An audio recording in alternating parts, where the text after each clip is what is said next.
ఎప్పుడెప్పుడా అని ఎదురు చూస్తున్న టీ20 ప్రపంచకప్ 2024 ఈ ఆదివారం నుంచి ఆరంభం కానున్న సంగతి తెలిసిందే. యుఎస్ఏ, వెస్టిండీస్లు సంయుక్తంగా ఈ ప్రపంచకప్కు ఆతిథ్యమిస్తున్నాయి. ఈ ప్రపంచకప్లో హాట్ ఫేవరెట్స్గా భారత్, ఆస్ట్రేలియా, ఇంగ్లండ్ జట్లు బరిలోకి దిగుతున్నాయి. అయితే ఈ మూడు జట్లకు దడ పుట్టించేలా ఒక జట్టు వార్మప్ మ్యాచ్లో చెలరేగింది. అది కూడా అల్లాటప్పా జట్టుపై కాదు, ఆస్ట్రేలియా లాంటి జట్టుపై. ఆస్ట్రేలియాతో జరిగిన వార్మప్ మ్యాచ్లో వెస్టిండీస్ జట్టు రెచ్చిపోయింది. ఆకాశమే హద్దుగా చెలరేగి ప్రత్యర్థులకు వార్నింగ్ ఇచ్చింది. ఈ మ్యాచ్లో విండీస్ 35 పరుగుల తేడాతో ఆసీస్పై నెగ్గింది. తొలుత బ్యాటింగ్ చేసిన వెస్టిండీస్ 20 ఓవర్లలో 4 వికెట్లకు 257 పరుగులు చేసింది. నికోలస్ పూరన్ 25 బంతుల్లోనే 75 పరుగులతో సునామీ ఇన్నింగ్స్ ఆడాడు.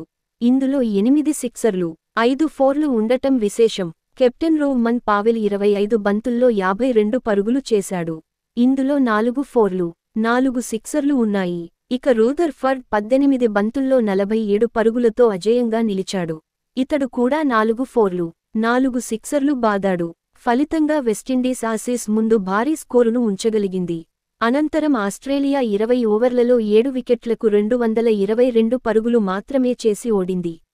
ఆసీస్ తరఫున జాష్ ఇంగ్లీస్ 30 బంతుల్లో 55, 5 ఫోర్లు, 4 సిక్సర్లు టాప్ స్కోరర్గా నిలిచాడు. ఈ మ్యాచ్లో విజయం సాధించిన వెస్టిండీస్ తమను తక్కువ అంచనా వేస్తే మొదటికే మోసం వస్తుందనే హెచ్చరికను అన్ని జట్లకు పంపింది.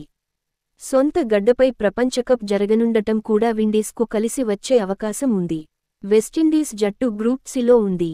ఇందులో విండీస్తో పాటు New Zealand, Afghanistan, Uganda, Papua New Guinea జట్లు ఉన్నాయి.